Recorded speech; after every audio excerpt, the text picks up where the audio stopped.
Thank you, Ryan, for hosting us here. Glad that you're here. At the Gathering Spot. I'm looking forward to speaking with both of you. We have a lot of ground to cover, so we're just going to dive right in. And Dr. Key, I want to start with you. You know, we really want to kick things off talking about the mission of uplifting Black entrepreneurs. So can you just walk us through the mission for the Village Market? You're an educator from Mississippi. So what prompted you in 2016 to launch the Village Market? There was a need. You know, for me and many Southerners, there are not many options to economic mobility that's tangible. And I believe that entrepreneurship is a pathway for that. So in 2016, I had a vision of creating a beloved village for entrepreneurs. And the epicenter for entrepreneurship is Atlanta. The epicenter for customers for Black businesses, Atlanta. And so the vision for Village Market was clear. Support is a verb. Support Black businesses consistently, make it a lifestyle, be able to follow where you have supported, bring other entrepreneurs alongside with you. And for the entrepreneur, the charge was operate in the highest level of excellence. Ask for help when you need it. Make sure that you have a beloved village around you. And so we've been able to make a significant impact in the city of Atlanta. Our work has now grown to 38 different markets, and I'm very fortunate for that. But the mission hasn't changed. Support is a verb. Black businesses are extremely dope. We are people that should be betted on consistently, and that we have some of the best products in the world. Thank you for that. And Ryan, you and TK Peterson conceived of the Gathering Spot while you were at Georgetown. So can you walk us through what is the Gathering Spot and what are you achieving with your membership? First, it's good to see y'all. To be called the Gathering Spot and not be able to gather for a number of years, moments like this are very special. But that honestly speaks to our goal. TK and I, when we graduated, found ourselves in a world where we missed what happened on a college campus. Being able to meet people that you ordinarily would have never met, having thought leaders come to you on a regular basis, talking about the issues of the day with people that really deeply cared about those issues. So we're in the people business here at TGS. A lot of times folks think about the work connected to space, and we have spaces, but the work for me every day is about connecting people that wouldn't have met. The youngest member is 21, and I'm proud to say our most senior member is actually here with us, and Ambassador Andrew Young. My job is to connect the dots between everybody in between. And whether you're a creative or a small business owner or work for one of the biggest businesses in town, we're trying to figure out how to make that happen, whether that's socially or professionally, any way the connection can be sparked. That's what TGS is here for. That's wonderful. Well, you know, Atlanta is a city of opportunity and a symbol of Black mobility. I'm from Albany, Georgia, and I remember growing up, I wanted to live in the Atlanta area, and did for many years. But however, income inequality does exist here. And according to the U.S. Census Bureau, Atlanta has one of the highest income inequality rates in the country, with large cities with a population of 100,000 people or more. So with that being said, Dr. Key, how does that impact Black business formation if we have such a gap where Black families have a median household income of $28,000 versus $84,000 for white families in Atlanta? I'm happy to check the question, but I think it's important for the audience to know that this gap persists across the country. Wherever there is wealth, there is poverty. And Atlanta, the reason why it stands out the way that it does is because we consider Atlanta as a place for Black people to be able to excel and achieve. And that's the reason why it is illuminated here. But I want us to know as a community and as a people, this wealth gap is pervasive wherever people live, and especially where Black people exist. The reason why we must work towards ensuring that entrepreneurs are open for business, because that is a way that we can begin to close that wealth gap. But because that gap is here, then we know that capital is still needed. Resources are still needed for entrepreneurs. Community that's surrounding entrepreneurs are still needed. But we cannot close that gap in this lifetime unless we become deeply intentional to make sure that we are circulating our dollars intentionally, and circulating means not just buying a black business one time.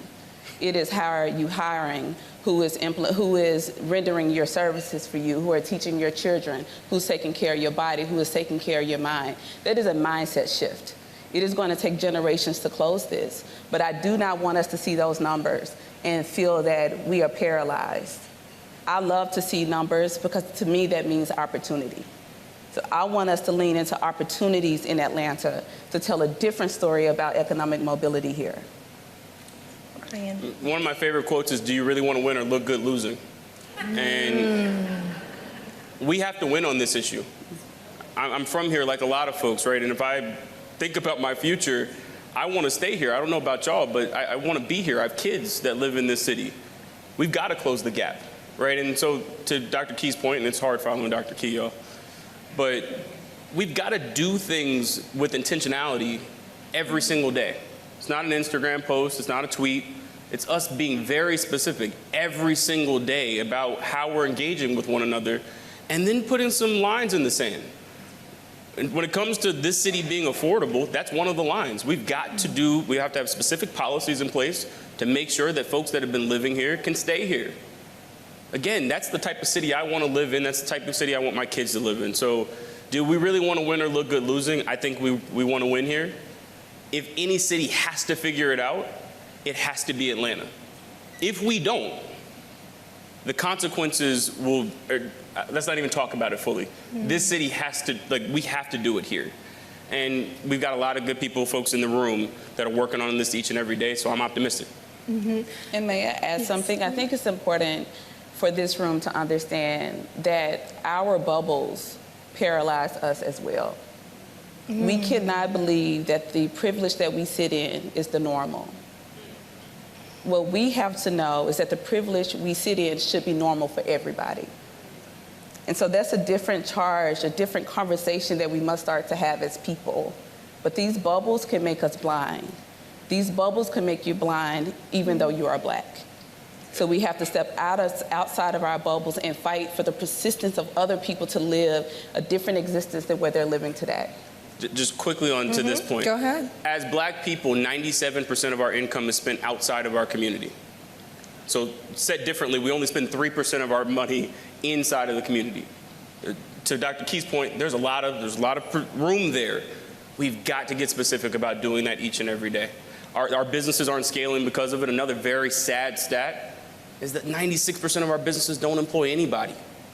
It's not a criticism of any particular business, but it lets us know that if we don't have companies that are scaling, the consequences of that are far-ranging. It's what sort of employment opportunities are in town, what homes are being purchased, et cetera. It goes on and on, right? So again, we've got to win on this issue and know that it's not impossible, right? If this town has shown anything, it's very funny how we talk about innovation these days.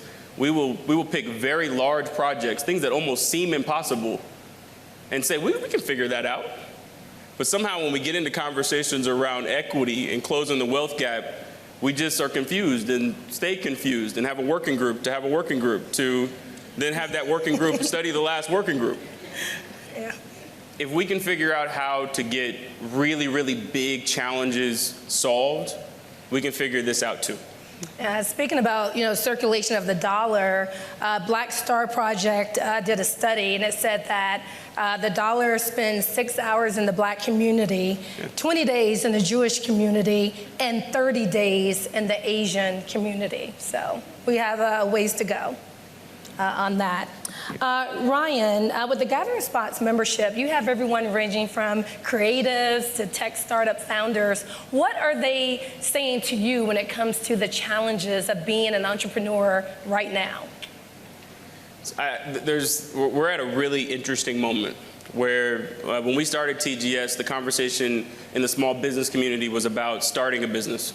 And we absolutely need to continue that conversation. We need to have more businesses start. This season, to me, is about scaling those businesses. And when I talk to companies all the time, again, it's not about what is a business plan. It's about how do I get the capital necessary to get my business to the next level. How do I think about hiring and compliance and all of the things that come with a business that's growing? And so that's what we're focused on. I mean, I think Dr. Key and, again, many others, that's why this city is important, are talking about that part of the issue.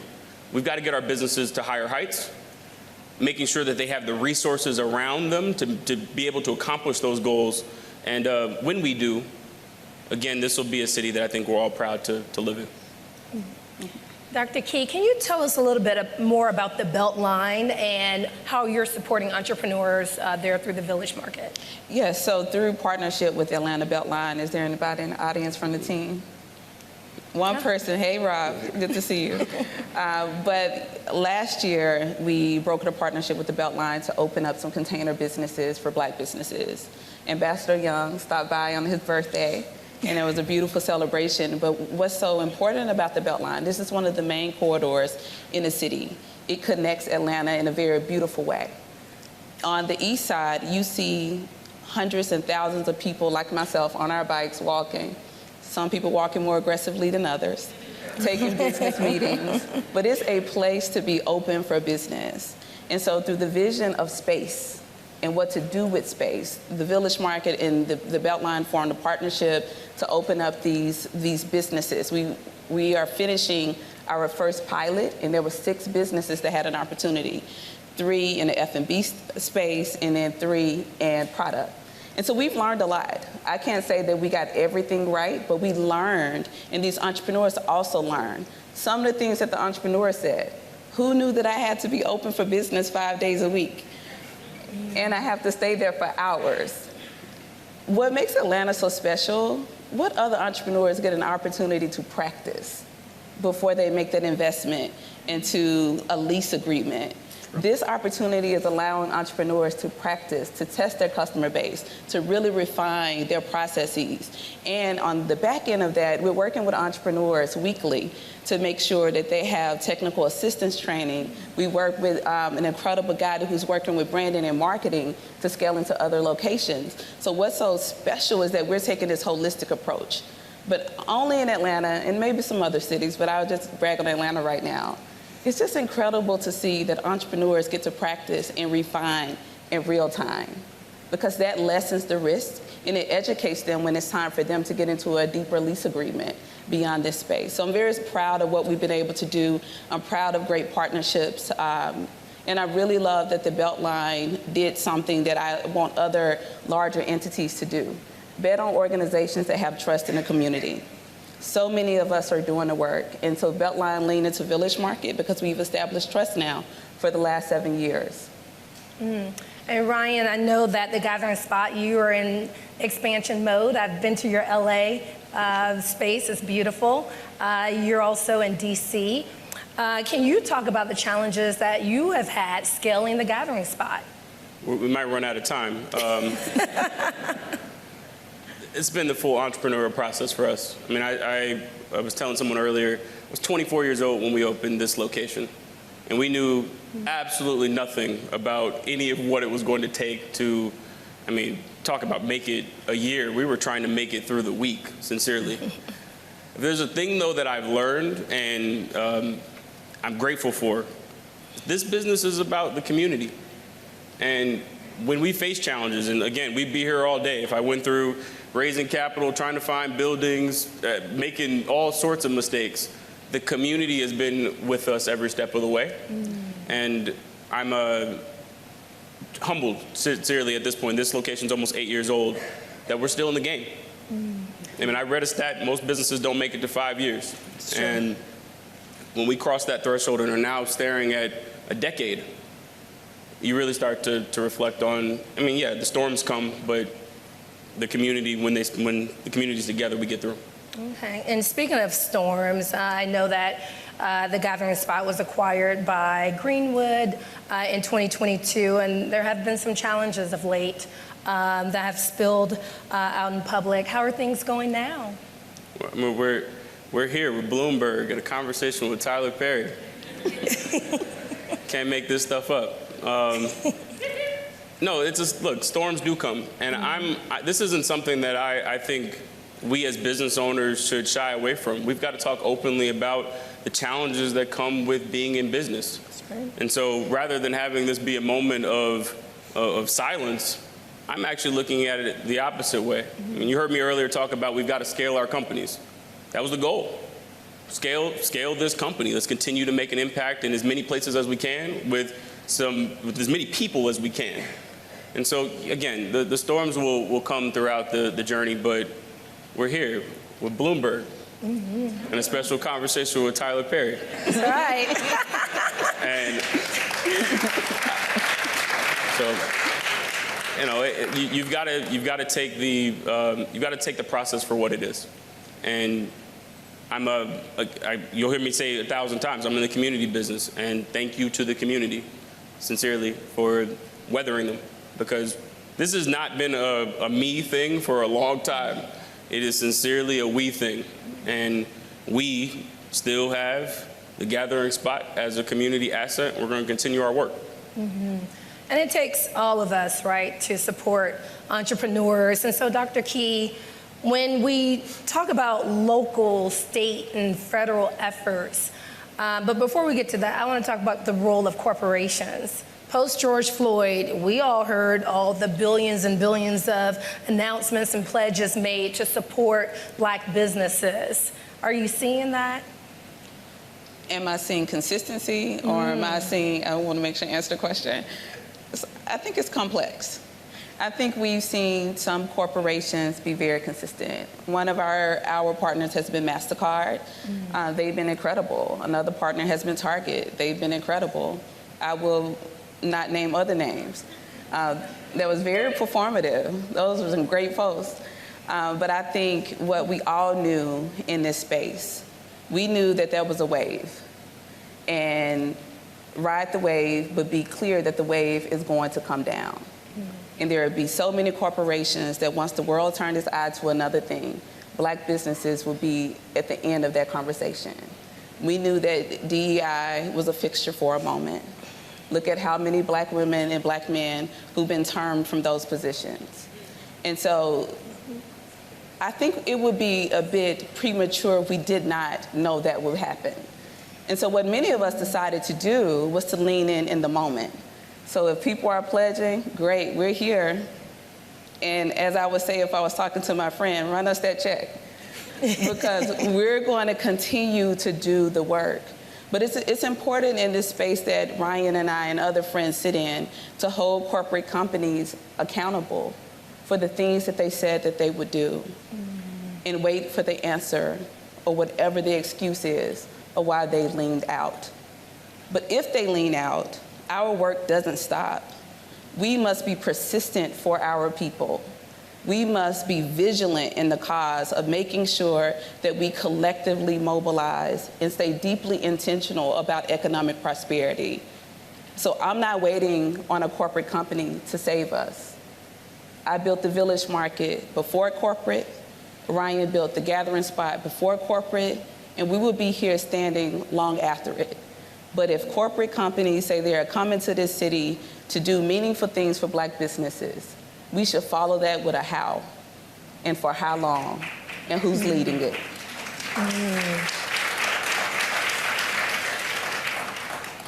Do you really want to win or look good losing? I mean, again, companies go into rooms every single day and stare I marvel at the things that are just sent to us on a regular basis. You can go on your phone and have this or that at your door in like 4 seconds. We can do this work, right? But we've got to actually, to Dr. Key's point, just make sure that the pledges are more than just state press releases. They're actually backed up with real people and real dollars that are doing it each and every day. Here in Atlanta, it's a little bit harder to get away with some of that because we have a lot of folks within the community at these organizations that are advocating on a daily basis. But everyone is watching. Another hat that I wear proudly is that I'm the chair of the Atlanta Business League. And it's a 90-year-old, and our fearless leader and CEO, Leona Barr Davenport's here. The Atlanta Business League has been talking about this stuff for a long time and is one of the groups that's watching and talking about and trying to figure out how we find solutions, true programs and efforts. And again, I think if we keep our eye on the ball, we'll get there. Let's talk a little bit about what local officials can do. You know, October 16th marked 50 years since Maynard Jackson was elected mayor of Atlanta, right? Becoming the city's first black mayor, the first black mayor of a southern city, right? Ambassador Young, I'm good? Okay. And so a historic moment. And, you know, he had the Atlanta way. So when they were expanding the Atlanta airport, he mandated that 25% of contracts go to black businesses. Should we institute that even more so today, Ryan, or do we need to do that in 2023? Look, y'all were a little quiet when we talked about that history, which we wouldn't be in this room if it were not for a very, very pivotal moment in 50 years of mayors that have come after Mayor Jackson. Yeah. The short answer to your question is yes. We've got to be specific. Most of the wealth that's been built in this town, they called it Atlanta Inc. for a reason, right? Because it was a town that you could come to and solicit the government for opportunity. But that was because that government was being very specific about how it was going to spend its money and who it was going to spend the money with. We've got to continue to make sure that our elected officials know that and deliver those sort of mandates. There's a lot of folks that get elected to office these days owing nobody anything, it seems like. They just get there and then feel like they don't have an agenda, right? We've got to be producing. This is a very important time. We're going into an election season again. The folks that are going to be here at TGS and other forums talking about why they're running should hear from us directly what we expect for them to do when they get in those offices. And then we've got to hold them accountable to those things once they get there. It sounds simple, but we're not doing that work right now. All right, Dr. Key, anything to add? I think what Ryan said is so important with the accountability. The job is not just for them to get our vote. The job for them is to consistently work for us and to work for our people. And so it takes immersing yourself with understanding roles and responsibility, what civic engagement truly is. Mobilization never stops. It's not from election cycle to election cycle. This is a daily process, and we must be consistently a part of that and holding our elected officials. I'm very fortunate to work very closely with Mayor Dickens. I chair the housing department for Invest Atlanta. It is really good work. But I don't take that as, oh, I get to be friends with the mayor. I take that as an invitation to ask really hard questions to the mayor and wait for an answer for solutions. And I think many of us, we can't just be comfortable with the relationship alone. The relationship is a vehicle, and it should be a vehicle for change. It should be a vehicle for disruption. We don't want just to sit at the table, y'all. We want to shake it apart and make sure that they build a new table and ensure that our people are sitting up and sitting higher differently than they were before. Well, final question. I'm thoroughly enjoying this conversation, and I hope you all are as well. Let's put them to work. What is your call to action to this esteemed audience we have assembled this evening? I'm following you.